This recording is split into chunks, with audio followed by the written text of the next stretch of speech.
Good afternoon, everyone. I'm operating under the assumption that everyone can hear me.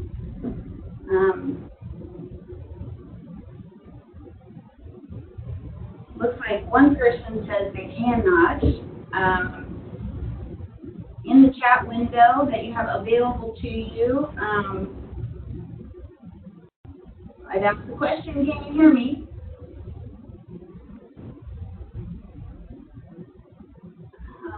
Well, we'll go ahead and get started. Welcome to our second webinar in our series of training for peer counselors. My name is Sarah Shudler. I work in Access and Success for the Missouri Department of Higher Education. And today I'm joined by Eric Anderson, who works in the Academic Affairs Division. I want to thank you so much for joining us again, for those of you who attended the last webinar. And welcome to those of you who are joining us for the first time. The purpose of this training is to make you more comfortable interacting with your peers and helping them with their success in their education. And after completing these training webinars, we're offering a digital badge which you can upload to your social media account. We are really excited about this pilot program and that you are part of, and are so glad that you're devoting your time to student success. The first webinar was kind of an overview of what this peer counselor pilot program was and what our expectations are of peer counselors. The recording of that first webinar is now available on our website, so if you missed it or you want to listen again and take notes, you'll find it at the following address.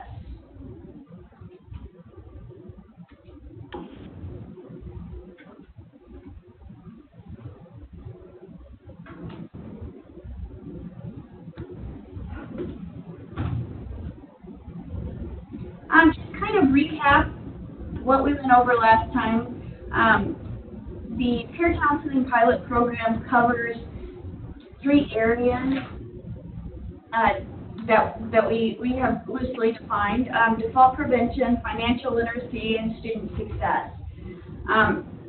Concerning default prevention, our goal is to keep borrowers from defaulting on their student loans, period.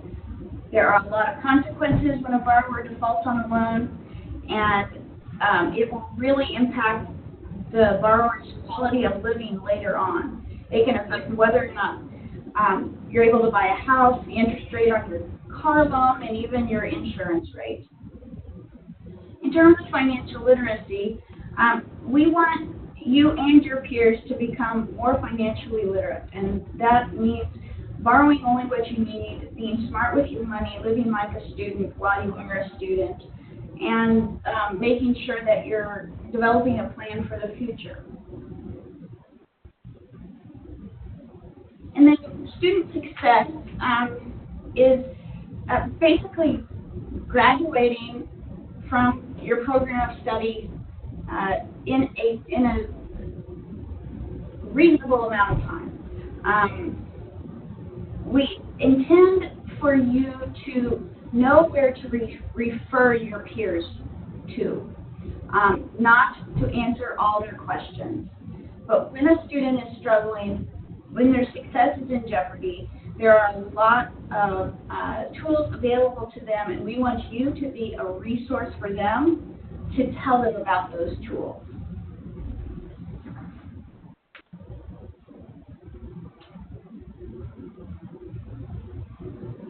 Also, to recap the responsibilities of the peer counselors, which we talked about in our first webinar. We went over strategic mailings and templates. We talked about meeting one-on-one with peers.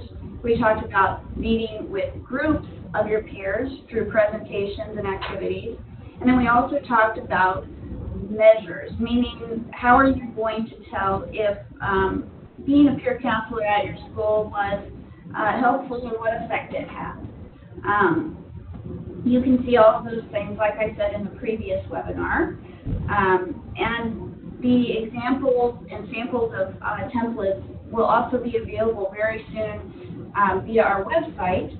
At this point in time, we can email you those templates if you send an email to the addresses that you'll see at the end of this presentation. But within the next week, those templates are going to be available for you to access on our website, and we will inform you when that is the case.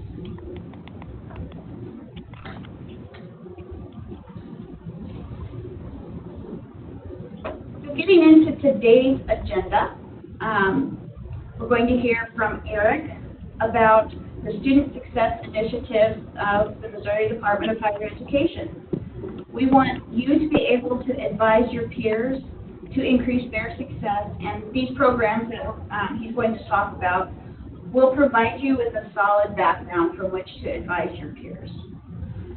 So I will now turn it over to Eric.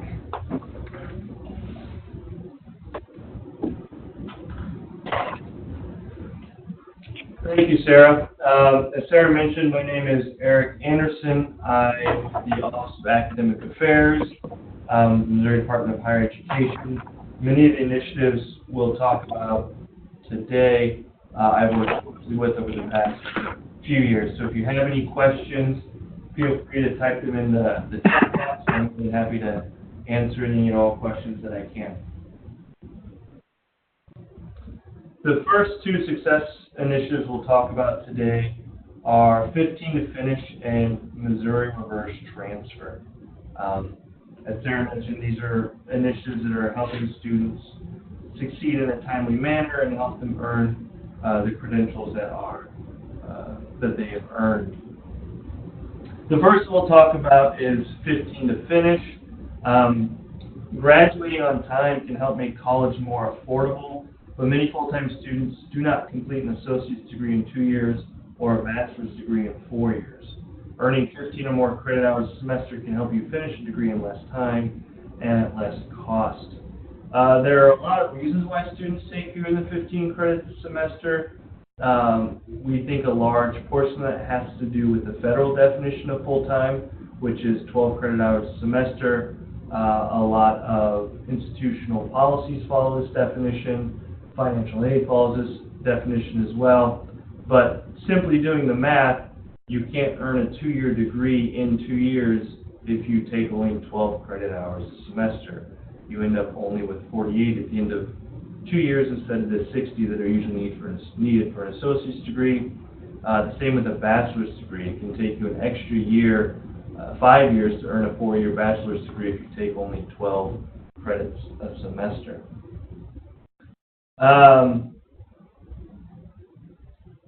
15 to Finish is a push to encourage students to take 15 credits a semester so they can graduate on time. If 15 credits a semester is difficult, then consider taking 30 academic year. 30 credits an academic year. You could take 12 in the fall, 12 in the winter, and then 6 over the summer break. That would add up to 30 credits that you could take.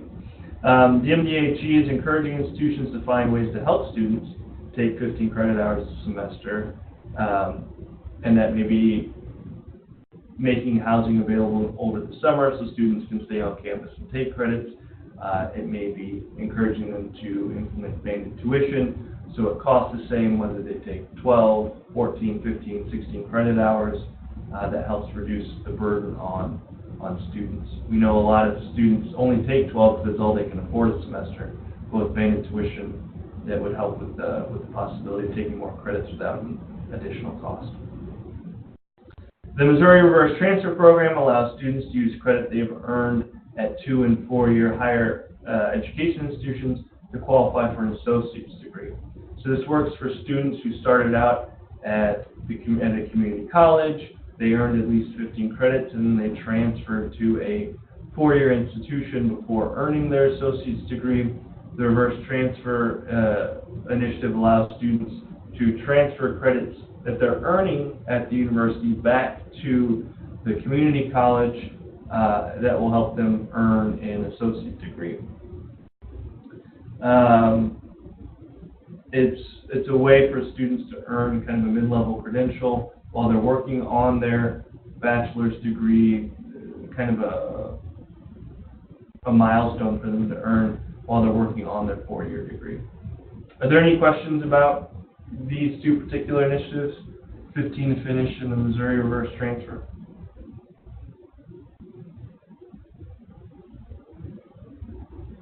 We'll give you just a moment. If you don't have any now, but you do think of some later, don't hesitate to type them in the chat. Sarah will let me know. Okay, seeing none, we'll move on to our next success initiative. The Core 42 is an initiative that we recently implemented for this academic year, the 18-19 academic year. It came out of legislation that required Missouri to follow a statewide general education transfer curriculum. Here's a brief overview of what Core 42 is. Core 42 is a general education transfer curriculum framework comprised of at least 42 credit hours spread out over 5 knowledge areas. And those 5 knowledge areas are social and behavioral sciences, oral and written communications, mathematical science, natural sciences, and fine arts and humanities. Each course within the Core 42 has a statewide Missouri transfer or motor designation. You can notice up here we've got our little icon motor, it's just short for Missouri transfer. This designation indicates that it will be accepted in transfer across all public institutions. And it serves essentially as an equivalency matrix. For example, Motor Chem 100 is Chem 100 at East Central College and Chem 103 at Lincoln University. Even though they have different institutional numberings, they are essentially the same course because they have the same statewide number. This helps facilitate transfer, makes things easier on students and registrars. Currently, there are over 90 motor courses comprised of over 2,000 institutional courses that can be transferred across all public institutions. The 42-hour block is fulfilled when the minimum number of credit hours are completed for each knowledge area and at least 42 credit hours are earned. When a student completes this block and transfers, the general education requirements are met at the receiving institution. So if a student starts at a community college, completes the 42-hour Core 42 block, and then transfers to a 4-year institution, Missouri State, University of Missouri, Missouri Southern, for example, then their general education requirements will be met at that institution. They no longer have to take any general education courses. It doesn't mean they don't have to take lower division courses for their major, but their general education requirements are met. If a student transfers prior to completing the 42-hour block, each motor course is guaranteed to transfer and fulfill general education and major requirements at the sending institution. However, if a grade of a C is required for the major and the student earned a D, they will likely have to retake the course to count for the major, but not for general education. Because the courses are guaranteed to transfer and articulate, it reduces the number of wasted or lost credits. Institutions can't refuse to accept motor courses that are counted as electives instead of towards general education and or the major. We heard this a lot prior to the legislation that mandated we created this core curriculum, that institutions were accepting credits in transfer, but they were counting them as electives and making students retake their general education curriculum, which was putting students behind. It was taking them longer to complete their degree, and it was costing them more money. This kind of solves that problem. Any course they take that has that motor designation is guaranteed to transfer and articulate and will count towards general education. Each of the courses included in the Core 42 will be clearly marked as a motor course in institutional course catalogs, making it easy for students to pick courses that are guaranteed to transfer. Some of the course catalogs have that Core 42 logo that you see up here in the corner. Some have restrictions on the software available to create their course catalogs, so that it may type out that it's guaranteed transfer. But each course should be clearly designated in catalogs, whether those are physical in-print copies or online catalogs, that it is a motor course that's guaranteed to transfer. Currently, the Core 42 and motor courses are only applicable to public institutions, but will be accepted at several independent institutions beginning in the fall of 2019. Among those are Avila, Central Methodist University, and Missouri Baptist University. There's been interest expressed by other independent institutions as well. I know that many of the community colleges have transfer partnerships with those institutions, but they have not joined yet. We think it will be a matter of time before they're on board, but as of right now, for fall 2019, it will be all the public institutions plus Avila, Central Methodist, and Missouri Baptist University. Are there any questions about Core 42, this brief overview? And again, your chat feature, I believe, should be down at the bottom of your screen, and it looks like a little chat bubble. If you click that, the chat window opens up, and you're welcome to type questions either over what Eric has just talked about, or if you have general questions that we can cover at the end of the presentation.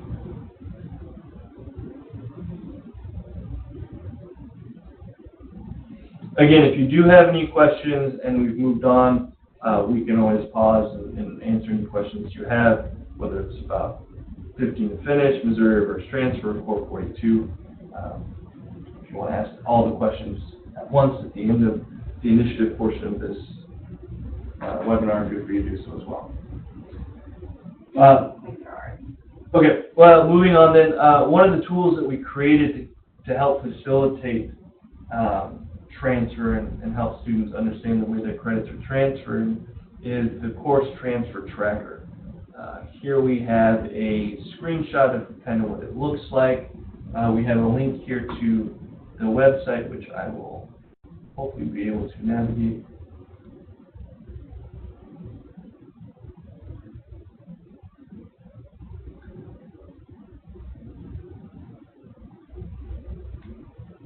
Perfect. You should all be able to see that. Can't zoom out just a little bit.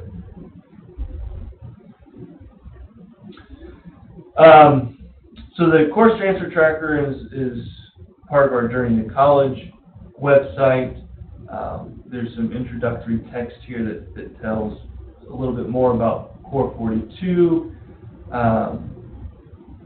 And then down here at the bottom is where we get into the tracker portion of it. So if a student is at one institution and wants to transfer to another, this is where they begin. So they can pick an institution at which they are currently. We'll try Crowder College.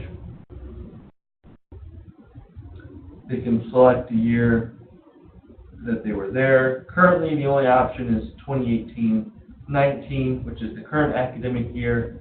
But as we progress with the implementation of Core 42, there will be various years for them to select.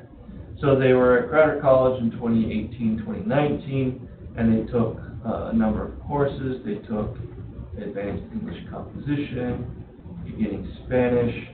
They took Descriptive Astronomy, Elementary Statistics, and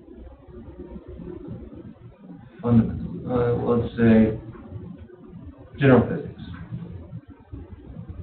So they took, assuming that these courses are at least 3 credit hours, it looks like they've got only 12 credit hours. Let's give them another one, so they've got 15 to finish. They took Introduction to Literature.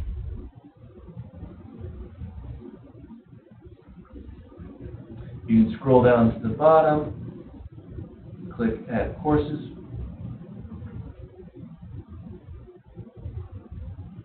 So here are all the courses that they took. It looks like it actually adds up to 16. Now, a student may know where they want to transfer. They may not really know where they want to transfer, but over here it gives them the option to see where they want to go. So let's say someone down in Crowder wants to go to Missouri Southern. They select Missouri Southern, and they can see how their courses will transfer from Crowder College to Missouri Southern. So as you see here, here's kind of the the equivalency matrix. English 102 at Crowder is English 01, 02 at Missouri Southern. Physics 105 is the same as Physics 0130 at Missouri Southern. Say a student isn't decided about where they want to go, they can also select another institution. Say they want to go to Missouri State as well. Missouri State has some courses that count for multiple options. English 102 at Crowder can count as either English 221 or English 210 at Missouri State. The same with Physics 105. From Crowder, it can count as either Astronomy 114 or Astronomy 113 at Missouri State. But the student can select between the two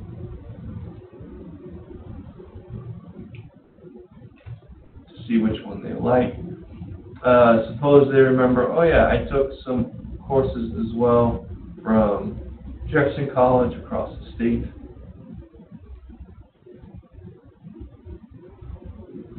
While I was at Jefferson, I took 2 U.S. history courses, and those courses as well.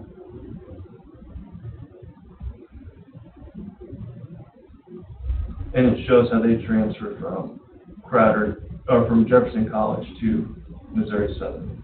The receiving institution is always in yellow. Once that's finished, you can hit Track My Progress, and it will show a student's progress towards the Core 42. So far, the student has completed 22 credit hours. They've completed their science requirements. They took their lab course. They took their non-lab course. They haven't completed any of their mathematics courses yet. They've taken 1 written communication. They need to take 1 more in oral communication. They need to take 1 more in humanities and fine arts. They've completed the civics portion of their social and behavioral sciences, but need to take at least 1 more social behavioral course to complete. So they can see their progress in completing the Core 42. There's even a save and print function so that the student can keep that for their records. But they can easily track their progress to completing the Core 42. Are there any questions about the course transfer tracker? I clicked on the link, but I'll show you how to get there. There are multiple ways, but you can go to dhe.mo.gov.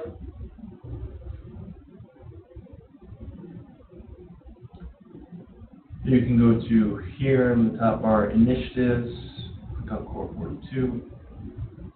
This will give some more general information about Core 42.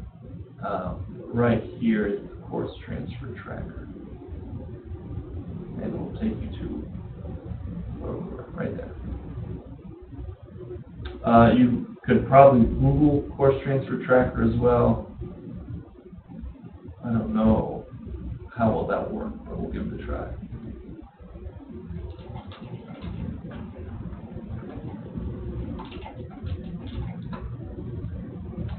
And web page 1. So we won't try that.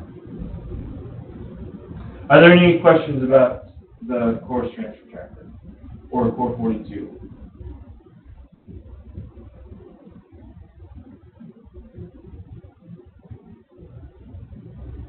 If not, we'll move on to a related initiative.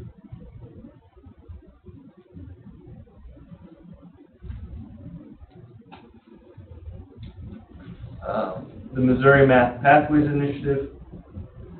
This is something that I've worked with very closely over the past few years and is aligned with Core 42. The purpose of the Math Pathways Initiative is to get students enrolled in general education mathematics courses that will be applicable to their major, that aligns to their course of study. The default mathematics course traditionally has been college algebra. However, college algebra, while a perfectly fine course, was designed to prepare students for calculus, which is needed for science, engineering, and business careers. Since not every student goes into those career fields, it appeared necessary to increase general education math offerings that were more applicable to future careers. Currently, there are 4 math pathways students can take. They're listed up here, and they're also part of the Core 42 and have motor numbers. Pre-calculus algebra, pre-calculus, statistical reasoning, and mathematical reasoning and modeling. You may notice we don't have college algebra on this list. We intentionally renamed the traditional college algebra course to pre-calculus algebra, so that students looking at it would stop and think before enrolling in that course. Well, I'm not really going to take calculus, so I don't know why I need to take pre-calculus algebra. I feel like college algebra was a bit of a misnomer. Students would see college algebra and think, well, I'm in college, this is algebra, I should probably take it, but that's not necessarily the case. So we're very intentional with renaming pre-calculus algebra. Pre-calculus is a larger course. It's kind of the traditional 5 credit hour course. It includes pre-calculus algebra / college algebra and trigonometry portion. Statistical, and those two, pre-calculus algebra and pre-calculus, are aimed mostly towards students interested in STEM and science, technology, engineering, or mathematics. Several of the business programs around the state also require some knowledge of pre-calculus. If it's just pre-calculus algebra, some require the trigonometry as well. We have statistical reasoning, though that course is aimed mostly at students in the social sciences, anthropology, sociology, psychology, political science. Those students would probably benefit more and find more applicable a statistical reasoning course that helps them understand basic statistics, what they mean, how to calculate them, how to arrive at them. And then mathematical reasoning and modeling focuses on kind of real-world applications of practical math, and those are generally for students in the humanities and fine arts. Our work with math pathways also coincided with efforts to improve remediation. Data show that enrollment in traditional remedial coursework can increase time to completion and increase the likelihood of stopping out of college altogether. Traditional remedial courses didn't offer college credit, so if a student came in and the institution felt that they weren't ready to be placed directly into kind of a college level course, they would take a semester-long remedial course they would have to pay for, but it wouldn't count necessarily as college credit. If it did count as college credit, it wouldn't count as general education, or it may not even count towards the major, which is counted as kind of an elective, and would take them longer to finish their degree. Because of this, the Missouri Department of Higher Education strongly recommended using multiple measures to place students directly into credit-bearing courses that best align with their course of study, and avoid placing students in remedial education unless absolutely necessary. Instead, with some of the current initiatives we have running, students who need a little additional help can enroll directly in one of the math pathway courses and take co-requisite supports, giving the students the support they need when they need it. So co-requisite courses are, they're offered in mathematics especially, but also in English. They're 1 credit hour courses that are designed to help students as they're enrolled in these courses. So if a student needed a little additional help with pre-calculus algebra, they could enroll directly into pre-calculus algebra, and while they're enrolled in that course, enroll also in this 1 credit hour co-requisite course that would help provide the additional support they might need instead of having to enroll in a traditional remedial course, take that 1 semester, and the next semester enroll in the pre-calculus algebra course. They're able to do both at the same time. Several institutions are already implementing co-requisite courses, and they've shown a lot of promise. A majority of institutions, I believe a vast majority, are offering the math pathways right now. I believe all the community colleges are, and State Tech. The only 4-year institution currently not offering math pathways is Truman University. They have college algebra as a graduation requirement, but they will accept any of these courses in transfer. So a student starts out at a two-year institution, took statistical reasoning and transfers to Truman, they will accept that credit and transfer. Depending on where Truman lands on their graduation requirement, the student may still have to take college algebra, but it really depends on the path the student wants to take. Are there any questions so far about any of the things that we've talked about? 15 to finish, Missouri reverse transfer, the Core 42 and the course transfer tracker, or math pathways?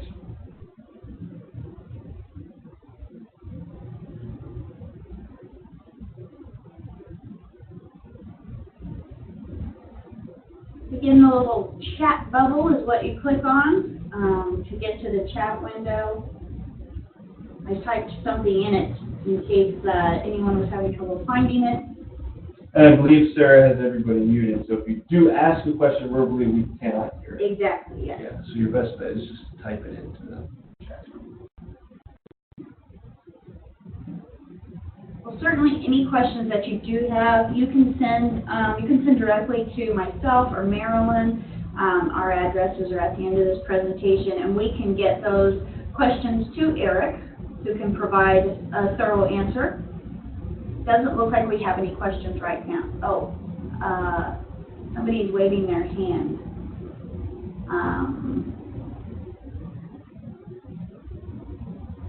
But I'm not sure if that was an issue and not being able to chat, or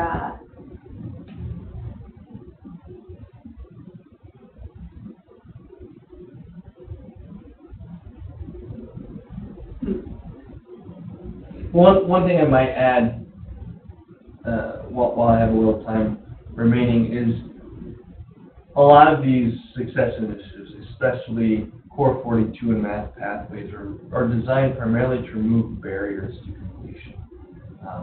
We want students to be able to complete on time, hence the 15 to finish initiative, but we also don't want them to get stuck in a rut with remediation where they're having to take multiple remediation courses over multiple semesters before they can even enroll in the general education math course.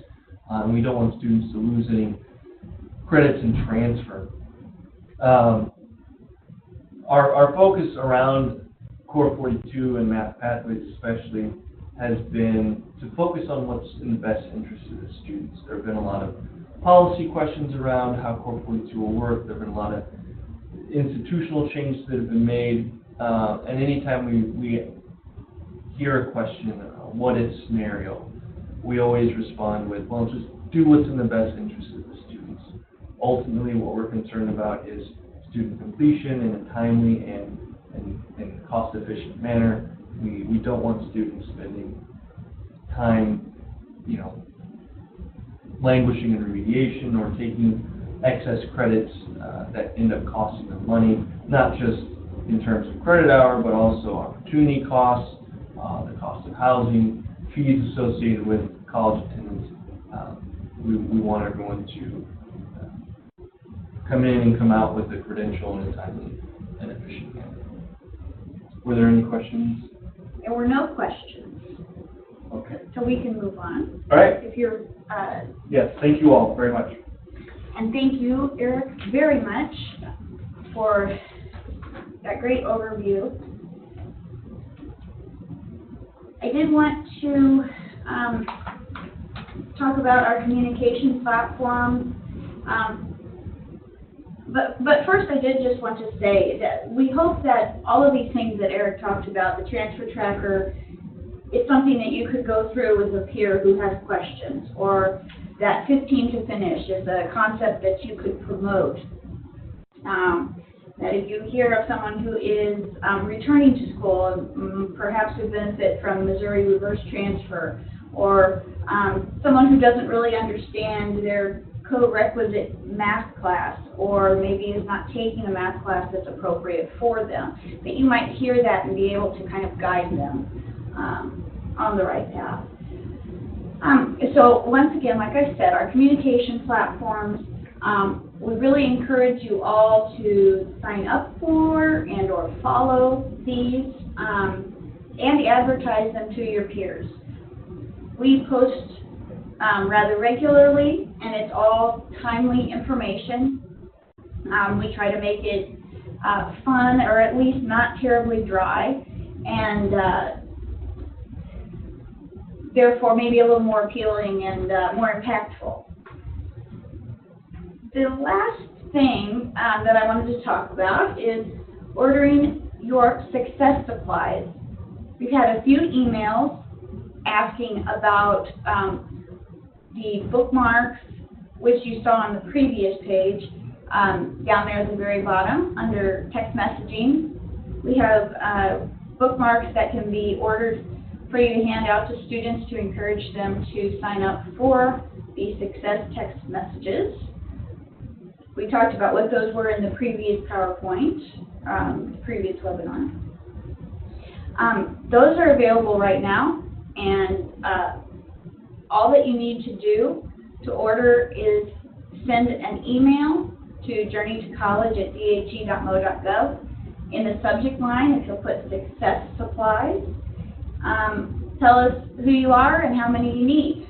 These other items, the stress relievers, keychains, and chip clips, are things that we would like for you to order right now, even though they're not currently in stock. But to do so before the holiday break so that when we receive these items in January, we can ship them out to you. As a reminder, I believe we touched on these in the last webinar.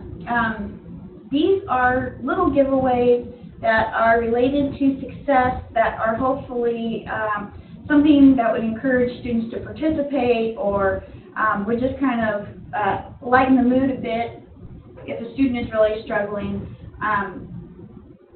They are going to be available in quantities of up to 200 each per order. Ordering those is, again, through journeytocollege@dhe.mo.gov, and with the success supplies in the subject line. And so if you would, over the next few weeks, go ahead and think about any events that you might be planning to hold, or in general, how many students you think you might be meeting with or seeing in some way, and decide how many of these things that you would like. If you have any questions, you can let myself or Marilyn know via email. Don't send a question to the Journey to College email address. That's just for ordering the supplies. But if you have questions about the supplies, quantities, anything, email myself or Marilyn. That's all that we have for today's webinar. Hope it has been somewhat insightful and helpful. Please don't hesitate to contact us if you do have any questions or concerns. And we look forward to seeing you for the next webinar, tentatively scheduled for the first full week in December. And we will definitely get you a firm date and time for that webinar very soon.